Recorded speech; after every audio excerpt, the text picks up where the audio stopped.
sant yàlla bu baax di wax alhamdulilah rabil alamina ci li ñu yàlla teewal ñu nekk fii tey di ñaan yàlla fekke ko ay déwéni déwén suñu jotaay bii nag di jotaayu mbégte di jotaayu jàmm di wax rek ne lépp li ko waral mooy directeur général ak président du conseil d'administration bi si def seen loxo ndax nag situation office ku ne xam na ko waaye macha allah alhamdulilah mais dafa ne tey dinañu sargal jigéenu office mbégteel leen looloo waral suñu kii bi fii di wax rek nag directeur général monsieur le directeur général monsieur le président du conseil d'administration ñun jigéen ñi les braves femmes de l'office les valeureuses femmes de l'office les éducatrices les spéciales nous nga xam ne ñun la yàlla jël alxuraan tuddee ñu benn saar mu yaasin ñun ñi nga xam ne ñoo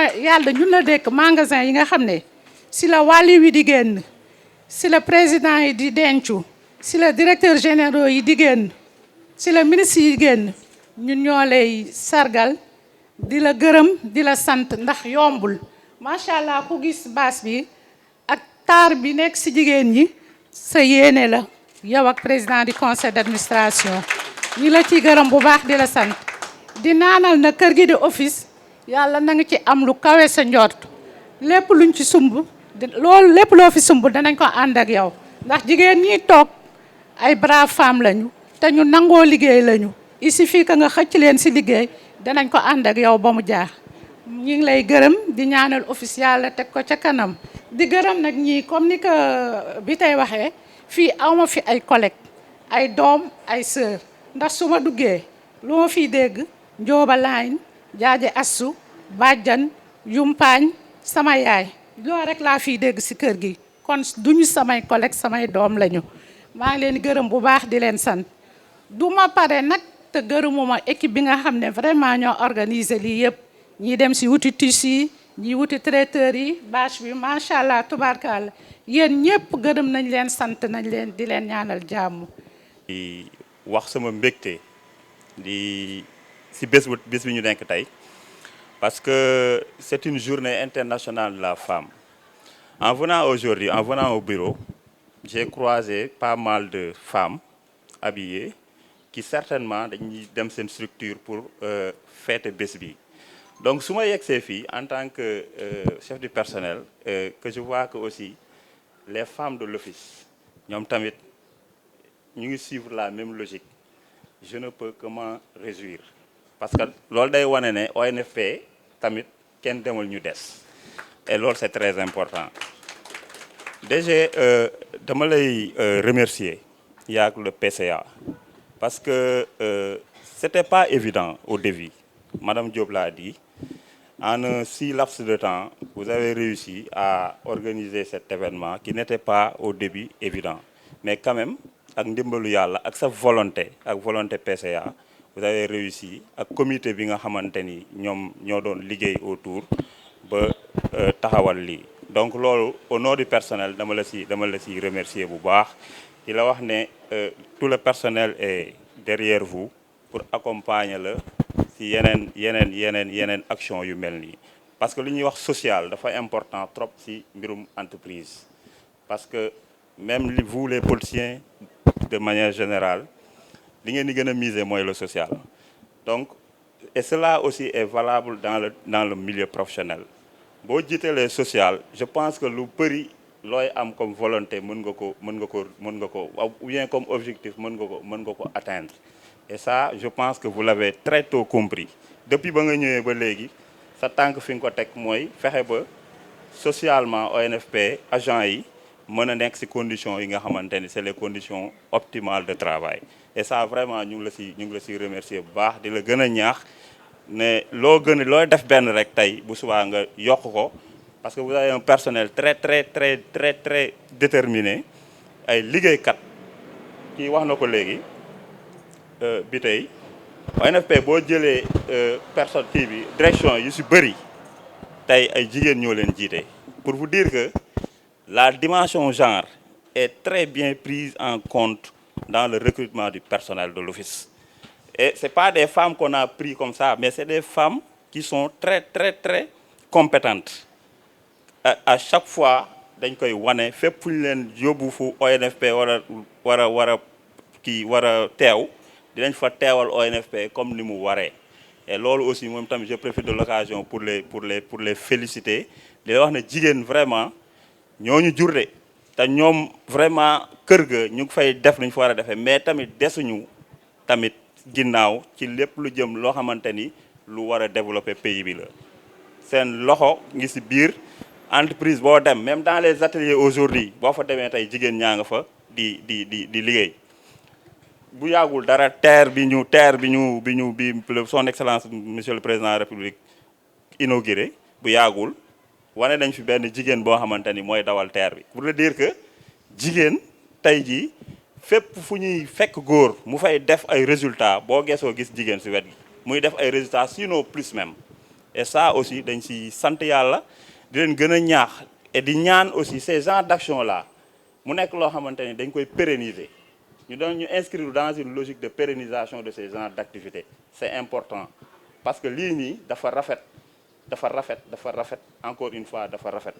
Donc, nous devons gorgorlu, gëna nek ben, parce que ensemble, nous pouvons même soulever des montagnes si nous le voulons bien. Donc, je pense que nous fi nek xalé, nañu nek ci ginnaw ñu fi nek mag comme Madame Diop, comme Madame Goudiaby, ma chère Madame Goudiaby et autres. Ñu xam ne ñoo fi nekk ñi nekk xale nekk seen ginnaaw topp leen ñu yëkkatandoo dóorandoo pour la bonne réussite ou bien pour leur succès de l'office. En tout cas une fois maa ngi leen di sant yéen ñëpp di leen gërëm vraiment di leen ñaanal une journée vraiment très très réussie. Je profite de l'occasion pour sànni benn xeer Madame Dramé gis nañu organisation bi vraiment ñu ngi lay féliciter et encore une fois bonne fête et que la fête soit belle. Merci. Nous avons décidé ensemble aujourd'hui de célébrer, à l'instar de la communauté internationale, cette journée ô combien importante, n'est-ce pas, dite, n'est-ce pas, journée de la femme. Nous ne devions pas être en reste, nous, en tant qu'Office national de formation professionnelle, eu égard à notre mission, mais aussi eu égard à toutes ces braves dames que j'ai trouvées sur place, et qui, je l'ai constaté dès mes premières heures, vraiment sont déterminés à m'accompagner dans le sens vraiment de redorer le blason de l'office. Je vous en remercie vivement. L'histoire, comme je dis toujours, fait toujours son cours et rien ni personne ne peut retenir le cours de l'histoire. C'est la raison pour laquelle je remercie tous mes prédécesseurs, de Sanoussi Diakité à Souleymane Soumaré qui vient de quitter. Vraiment, je prie Dieu vraiment qu'il l'amène dans des stations beaucoup plus intéressantes, des stations où il pourra servir le Sénégal avec loyauté. J'ai trouvé qu'il a eu beaucoup d'intentions pour l'office, mais c'est vrai qu'il a eu des blocages, et c'est des blocages qui ne sont pas dus à sa personne, mais c'est l'institution qui a eu des blocages. Ça arrive dans la vie de tous les jours, au niveau des institutions. Mais vraiment, je tenais avant tout à remercier Souleymane Soumaré, grâce à qui beaucoup d'entre vous sont ici. C'était grâce à sa générosité et à sa diligence. Vraiment que Dieu le rétribue et le paye pour tout ce qu'il a fait pour l'office. Nous allons maintenant nous tourner vers l'avenir. L'avenir, c'est quoi? C'est l'Office national de formation professionnelle qui, aujourd'hui, c'est vrai, est en train de vivre des moments un peu difficiles. Mais impossible n'est pas français. Et les mathématiciens disent très souvent qu'il n'y a pas de problème et il n'y a que des solutions. Nous sommes déterminés avec vous, vraiment et ensemble, vraiment à redorer le blason de l'office et à régler tous les problèmes qui sont dressés, n'est-ce pas, à l'office. Nous avons commencé nos chantiers sur le plan soft, mais pas encore sur le plan hard. J'ai eu à recevoir les directeurs, les chefs de service. Et ça a été pour moi une occasion de me rendre compte de la pertinence et du niveau, n'est-ce pas, des ressources humaines de l'Office national de formation professionnelle. Une fois que cela est fait, le reste maintenant, c'est des variables qui vont venir. C'est un problème de budget, c'est un problème d'organisation. Tout ça, ça va venir. Mais le fondamental, c'est quoi? c'est que les ressources humaines au niveau de l'Office sont de qualité et ça, c'était le plus important. Et c'est ce que j'ai trouvé. Vraiment, toutes nos félicitations.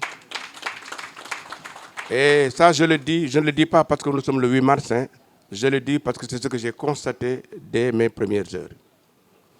Alors la femme, je ne vais pas y revenir, l'importance de la femme dans une société, ça, tout le monde le sait, c'est la coule de source. Le rôle de la femme est primordial dans une société, en particulier dans nos sociétés dites africaines. Voilà. La femme est l'alpha et l'oméga, n'est-ce pas, de tout ce que nous faisons dans nos sociétés. Elles doivent en prendre conscience. Mais autant elles doivent en prendre conscience, nous devons aussi nous les épauler pour qu'elles soient à même de mener leur mission. Le seul hic que je dis, parce que la journée de la femme aussi, au-delà de la célébration festive, c'est aussi un moment où on doit réfléchir sur le devenir de la femme, sur les points positifs de la femme et aussi ses points négatifs. Parce que, algébriquement parlant, comme disaient les mathématiciens, si vous voulez aller de l'avant, il faut le positif, mais aussi il faut effacer le négatif. Voilà. Et c'est la raison pour laquelle je vous invite, vous les femmes, je sais que vous le savez déjà, vous mettez trop en avant le féminisme, c'est vrai, nous sommes tous d'accord avec le féminisme, mais mettez aussi en bandoulière la féminité. Vous savez c'est quoi la féminité? Dans la féminité, il y a nité à la fin. La féminité, il y a nine. Hein? L'aspect spongieux de la femme qui, à 4 heures du matin, avec son mari, n'est-ce pas? Elle sait beaucoup de choses, mais elle ne dit rien. C'est ça la vraie femme. La vraie femme, ce n'est pas celle-là qui dit tout le temps la vérité à son mari, mais c'est celle-là qui comprend son mari. Et ce que je vous dis là, c'est philosophique. Il y va de l'avenir de la famille et de l'avenir de la société. Voilà. Ce que je dis, je sais que vous le savez déjà, mais en tout cas, insistez beaucoup sur la féminité qui donc va accompagner le féminisme. En ce qui me concerne, en tant que directeur général entrant de l'Office national de formation professionnelle, je ne ménagerai aucun effort pour vraiment aider les femmes à sortir de l'ornière. On m'a même signalé qu'à Kaolack, au niveau de l'antenne de Kaolack, il n'y a pas encore de femmes. Je dis que ça, c'est des impacts qu'il faut corriger, ce n'est pas normal. Les femmes doivent être partout. Parce que l'huile de la réussite, c'est la femme. Ça, tout le monde le sait. Voilà. Donc, nous sommes tous ensemble pour vraiment faire du bon travail. Les femmes, sachez qu'à travers moi, vous avez un frère, vous avez un mari, vous avez un tonton pour certains. Et vraiment, je suis disposé à tout mettre en œuvre pour que les conditions sociales des femmes et des hommes de la structure soient revues à la hausse. Je l'ai dit au DRH, je l'ai dit à tous les directeurs. Ma mission première, c'est d'abord la vie de l'institution. La vie de l'institution. J'ai vu beaucoup de choses qu'on doit pouvoir régler. Hein? L'audit organisationnel de l'Office me tient à cœur. Et tout ça, c'est dans le but de bien faire. La deuxième chose, j'ai vu les niveaux de salaire, tout ça. Autant que faire se peut, il faudra qu'on revoie tout ça. Parce que vous n'êtes pas n'importe qui. Vous êtes créé depuis 1986. Vous êtes la porte d'entrée de la formation professionnelle au Sénégal. Et ça, nous devons le faire comprendre à qui de droit. C'est la raison pour laquelle nous devons insister sur la communication. Voilà. Nous sommes dans un monde concurrentiel. Nous sommes aussi dans un monde où les vices vont à cheval alors que les vertus vont à pied. Nous devons renverser la tendance. Je suis disposé avec vous. Je suis disposé avec vous à le faire. Pour que demain, le président de la République, l'autorité numéro 1, puisse comprendre que oui, l'Office a un domaine de définition. Oui, l'Office existe. Et que ces missions qui lui sont dévolues, elle est encore apte à les mener. Parce que sinon, on sera dans le creux de la vague. Sinon, on va faire comprendre à l'autorité que non, maintenant l'Office est dépassé, ce qui n'est pas le cas, parce que ce n'est pas ce que j'ai trouvé ici. Donc, nous devons tout faire pour, dans le sens d'une communication offensive, montrer à l'autorité que nous sommes là, que nous sommes la porte d'entrée et que nous sommes la cheville ouvrière, n'est-ce pas, de la formation professionnelle. Vraiment, je voudrais que chacun d'entre nous puisse se mettre ça dans la conscience et comprendre qu'avec moi, il n'y a pas je ne raisonne pas à la verticale. Il n'y a pas de préférence de ceci ou au détriment d'un autre sur le Saint-Coran. Moi, ce n'est pas la première fois que je suis directeur. Et partout où je suis passé, hein, j'ai pu, grâce à Dieu, mettre en avant la structure que je dirige. Et mettre en avant la structure, c'est installer dans la conscience collective de chaque agent que nous sommes tous pareils. Qu'il n'y a pas de parti pris, il n'y a pas de favoritisme. Je ne suis pas dans le favoritisme. Mais quand vous êtes dans l'office, c'est vrai, vous écoutez certains, eu égard à leur responsabilité. Ku nekk li mu jiite dina la expliquer lan la quels sont les goulots d'étranglement mais xam ngeen ne man ñëpp laa yemale ñëpp laa yemale da ngeen jàpp loolu bu baax a baax te man lu ma wax dama koy gëm waaw. fii ma toog mu yéex mbaa mu gaaw dinaa fa mos a jóge waat bàyyi leen fi incha allah te ma fi jógee yàlla na nekk mu nekk lu gën ci yéen ak ci man. maintenant daal naa fi bàyyi wéy boo xam ne aussi vraiment du fi loolu ma xeelu moo fi jóge yàlla mën na ko yàlla ñu ko yàlla defal. Mais vraiment, nous sommes ensemble et j'ai confiance en vous. Et je vous respecte aussi. Parce que moi, j'ai eu la chance de faire les étages de la formation. Donc, je suis un peu un adepte de Socrate. Vous savez, Socrate, c'est qui? C'est un grand philosophe. Sa philosophie, ça s'appelait la maïeutique socratique. L'accouchement du savoir. L'art de faire comprendre à quelqu'un qu'il sait quelque chose qu'il ne savait pas savoir. Lolo motax, en étant formé dans ce sillage-là, je sais pouvoir comprendre les hommes sans leur parler. Et j'ai vu à travers vos façons de faire, vos visages, vraiment votre magnanimité, que vous êtes de bonnes personnes. Très franchement, je ne le dis pas pour n'importe quoi. Et je sais qu'on doit pouvoir cheminer ensemble. Et ma porte, elle est grandement ouverte.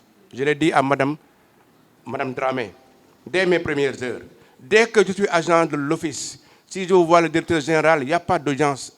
Et ça, il faut le savoir. Il n'y a pas d'audience. Il y a une communication dite à peu près institutionnelle que je tiens avec les directeurs, les chefs de service, mais il y a une communication courante que je tiens avec tous les agents de l'office. Parce que aussi, il faut cette proximité-là avec le directeur général. Le directeur général, ce n'est rien d'autre qu'une personne qu'on a mise ici pour coordonner des activités. Le règle de l'ENN. Chacun d'entre vous peut être directeur général. Mais il y a le méthode de ça, ce n'est pas le bon vraiment, nous sommes tous ensemble. Et suba ngoon maa ngi xalaat naka laa yokkee seen condition te incha allah yàlla na ko def vraiment je vous remercie. Maintenant aujourd'hui au-delà je veux dire des leçons